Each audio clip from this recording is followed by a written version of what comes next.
ప్రియమైనటువంటి వాళ్ళారా, అందరికీ ప్రైజ్ లార్డ్. అందరు బాగున్నారా? ఉదయకాల సంబంధు దేవుని యొక్క వాగ్దానం మనం చూస్తూ వచ్చినట్లయితే మార్కు సువార్త 11వ అధ్యాయం 23వ వచనం. ఎవడైనను ఈ కొండను చూసి నీవు ఎత్తబడి సముద్రంలో పడవేయబడదువని చెప్పి తన మనసులో సందేహించక తాను చెప్పిన జరుగునని నమ్మిన ఎడల వాడు చెప్పినది జరుగునని మీతో నిశ్చయంగా చెప్పుచున్నానని మార్కు సువార్త 11వ అధ్యాయం 23వ వచనం రాసి ఉంచారు. దేవుని వాగ్దానం మనం చూస్తున్నప్పుడు దేవుని బిడ్డలారా, విశ్వాసం అన్నది అణుబాంబుల కంటే శక్తివంతమైంది. ఎందుకంటే గమనించండి, ఒక కొండను చూసి ఇదిగో నువ్వు వెళ్ళి సముద్రంలో పడద్రోయబడదు అని విశ్వాసంతో పలికే మాట ఆ కొండను తీసుకెళ్ళి సముద్రంలో పడద్రోస్తుందంటే అణుబాంబులు ఏం పనికొస్తాయి? గమనించండి, అంత శక్తివంతమైన బలమైనటువంటి విశ్వాసపు మాట మనం పలికినప్పుడు దేవుడు జరిగించడానికి సిద్ధంగా ఉన్నాడు. ఇశ్రాయేలు అరణ్య యాత్రలో కొనసాగుతూ వచ్చినప్పుడు ఫరో ఒక అడ్డుగోడ ఉన్నప్పుడు ప్రభువైన యేసుక్రీస్తు వారి యొక్క రక్తములో ఆ అడ్డుగోడలను తొలగిస్తూ వచ్చాడు. అలాగే మనం గమనిస్తూ వచ్చినప్పుడు ఎర్ర సముద్రం మోషేకి ఎదురవుతూ వచ్చినప్పుడు ఎర్ర సముద్రము కొరకు మోషే ప్రార్థించాడు. దేవుడు పలికిన మాట ఏం తెలుసా? సాగిపోవుడి అని మాట్లాడుతూ వచ్చాడు. అంటే ఎందుకు ఆలోచిస్తున్నావు? నీ యొద్ద ఉన్న కర్ర చేత పట్టుకొని నువ్వు ఆ ఎర్ర సముద్రం ఎదుట సాగిపోమ్మని దేవుడు మాట్లాడుతూ వచ్చాడు. వెంటనే నిజంగా ఆ కర్ర ఎత్తి సముద్రం పాయలుగా చీల్చబడినప్పుడు అక్కడి నుంచి సాగిపోతూ వచ్చాడు. ఇశ్రాయేలు సముద్రం మధ్యన ఆరిన నేల మీద నడిచిపోతూ వచ్చారు. నిర్గమాకాండం 14వ అధ్యాయం 15, 16 వచనాల్లో ఈ విషయాన్ని ప్రస్తావిస్తున్నాడు. మోషే కర్ర ఎత్తినప్పుడు అక్కడ అద్భుతం చేయబడతా వచ్చింది. నిజంగా దేవుడు అద్భుతాలు చేసే దేవుడు. మోషే ఒక పసిబిడ్డలాగా దేవుని నమ్ముతూ వచ్చాడు. ఒక పసిబిడ్డలాగా దేవుని మాటకి విలువిచ్చి దేవుని విశ్వసిస్తూ వచ్చాడు. నిజంగా నమ్మిన వారికి దేవుడు సమస్తము సాధ్యపరిచే దేవుడు. సమస్త విషయాల్లో దేవుడు కార్యాలు జరిగించే దేవుడు. దేవుని వాక్యంలో మనం గమనిస్తూ వచ్చినప్పుడు కోతకాలమందు గట్లన్నిటినీ కూడా మరి ఆ దినాల్లో మీద పొంగిపారుట యోర్దాను యొక్క ప్రత్యేకత. కోతకాలం వచ్చినప్పుడు యోర్దాను గట్లన్నీ కూడా పొంగిపొర్లుతూ ఉండేవి. అయితే దేవుని వాక్యం చూసినప్పుడు పరిశుద్ధ గ్రంథంలో మనం చూడొచ్చు, ఆ యొక్క యోర్దాను నది నీటిని ఎప్పుడైతే యాజకులు యోర్దాను యొక్క నదిలో వారి పాదాలను మోపుతూ వచ్చారో వెంటనే దేవుని బిడ్డలారా, ఆ యొక్క యోర్దాను నది నీళ్ళన్నీ కూడా ఏకరాశిగా దేవుడు చేస్తూ వచ్చాడు.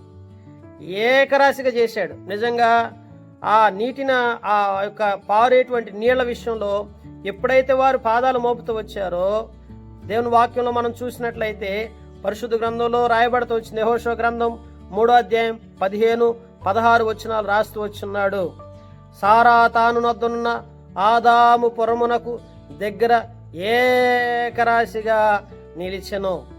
ఈ సారా తాను వద్ద ఉన్నటువంటి ఆదాము పురం అనేటువంటి ప్రదేశంలో మరి వారు ఆ యోర్దాను నది నీళ్ళన్నీ కూడా ఏకరాశిగా మోషే అనుసరించినటువంటి యెహోషువ ఆ యొక్క నీటిని ఏకరాశిగా నిలబెట్టి ఒక అద్భుతమైన కార్యాన్ని ఆ దినాల్లో వారు విశ్వాసము ద్వారా చూడగలిగారు. పిల్లారా, అంటే విశ్వాసము ఎంత బలమైన కార్యాలు జరిగిస్తుందో చూడండి. ఉదయకాల సంబంధు నీ జీవితంలో దేవుని యందు నువ్వు విశ్వాసం ఉంచితే, దేవుని యందు నీ యందు నమ్మిక ఉంచితే, దేవుడు నీ జీవితంలో యెహోషువ పట్ల చేసిన దేవుడు, ఇశ్రాయేలు పట్ల చేసిన దేవుడు నీ పట్ల కూడా అనేకమైన అద్భుత కార్యాలు జరిగిస్తూ వస్తాడు. అందుకే యెరికో ప్రాకారాలు ఎలాగూ పడద్రోయబడతా వచ్చినాయి. యాజకులు బోరలు ఊదినప్పుడు వారు కేకలు వేశారు. దేవుడు ప్రాకారాలు కూల్చివేశాడు. యెహోషువ గ్రంథము 6వ అధ్యాయం 20వ వచనంలో మనం పరిశీలించినట్లయితే అక్కడ రాయబడిన మాటలను మనం గమనించినట్లయితే దినమునకు ఒక్కసారి ప్రాకారం చుట్టూ తిరగవలెను, 7వ దినమున 7 సార్లు తిరగవలెను, చివరి ఒక్కసారి ప్రాకారం చుట్టూ తిరగవలెను, 7వ దినమున 7 సార్లు తిరిగిన తర్వాత చివరిసారి తిరుగుచుండగా బోరలు ఊది కేకలు వేయవలను. అంటే ఇదంతా ఎట్లా ఉంటుందంటే నమ్మశక్యంగా ఉండదు కదా. ఎప్పుడైతే ఇలాగూ దేవుడు చెప్పినట్లుగా చేయటం ప్రారంభించారో దేవుడు చూడండి, అద్భుతం ఏంటంటే ఆ యొక్క ప్రాకారాలు కోల్చబడతా వచ్చినాయి. అడ్డుగోడలన్నీ తొలగిపోతూ వచ్చినాయి. ఈరోజు నీ జీవితంలో ఎన్నో అడ్డుగోడలు ఉన్నాయి కదా, ఎన్నో అడ్డుబండలు ఉన్నాయి, ఎన్నో సమస్యలు నీ జీవితంలో ఉన్నాయి. ఎన్నో పరిస్థితులు నీ జీవితాన్ని తారుమారు చేస్తుంటున్నాయి, ఎన్నో అవరోధాలు ఉంటున్నాయి. వాటన్నిటినీ జయించగలిగే విశ్వాసాన్ని దేవుడు నీకు ఇవ్వాలని, దేవుడు నిన్ను ఆ విశ్వాసము ద్వారా అన్నిటినీ జయించమని నేర్పిస్తున్నాడు. యేసుక్రీస్తు ప్రభువారు అదే నేర్పిస్తూ వచ్చాడు. విశ్వాసముతో ఈ కొండను తీసి పడద్రోయమంటే పడద్రోయబడగలదని నేర్పించాడు. ఈరోజు నువ్వు ఏం నేర్చుకున్నావు? ఏ విశ్వాసాన్ని నువ్వు సాధన చేస్తున్నావు? ఆ విశ్వాస సాధనలు సరిగా ఉంటే నీ అడ్డుగోడలన్నీ ఈ దినమే దేవుడు తొలగించి పడేస్తాడు. దేవుని బిడ్డలారా గమనించండి, ఎప్పుడైతే ఇది లోకుల దృష్టికి ఎట్లా ఉంటుందంటే ఇదొక వెరితనం. నమ్మువారికి ఇది దేవుని శక్తి, నమ్మని వాడికి ఇదొక వెరితనం. అందుకనే దేవుని బిడ్డలారా గమనించండి, దేవుని వాక్యంలో రాయబడుతూ విశ్వాసము ద్వారా రాజ్యములు జయించిరి, నీతి కార్యములు జరిగించిరి, వాగ్దానములు పొందిరి, సింహముల నోళ్లు మూసిరి. హెబ్రీయులకు రాసిన పత్రిక 11:33 రాయబడుతూ వచ్చింది. విశ్వాసము ద్వారా రాజ్యాలు జయించవచ్చు, విశ్వాసము ద్వారా నీతి గల కార్యాలు జరిగించవచ్చు, విశ్వాసము ద్వారా వాగ్దానాలు పొందవచ్చు, విశ్వాసము ద్వారా దానియేలు లాంటి వారు సింహాల నోళ్లు మూశారు. ఎంత గొప్ప అద్భుతాలు ఇవి! ఇవన్నీ ఎలా జరుగుతూ వచ్చినాయి? విశ్వాసము ద్వారా జరిగినాయి. కనుక విశ్వాసము ద్వారా దేవుడు నీకు ప్రతి విషయంలో జయమిస్తాడని నువ్వు నమ్మి ప్రార్థించు. తప్పక నీ జీవితాన్ని దేవుడు అన్ని విధాలుగా దీవించుకుంటూ వస్తాడు. ప్రార్థన చేసుకుంటాం. పరిశుద్ధుడైన దేవా, ప్రేమ కలిగిన మా తండ్రి, సర్వశక్తిమంతుడైన మా ప్రభువా, ఈ ఉదయకాల సంబంధం నాయన పరిశుద్ధుడువు, నిత్య నివాసివి, మహోన్నతుడైన మా తండ్రి అయ్యా, మరి విశ్వాసము ద్వారా ఘనమైన కార్యాలను మీరు జరిగించే దేవుడు అయ్యా. నిజంగా మోషే విషయంలో సాగిపోవుడి అని పలుకుతూ వచ్చున్నారయ్యా. ఫరో యొక్క అడ్డుబండను తొలగించావు, సముద్రమును నాయన పాయలుగా చీల్చి వారిని నడిపించావు.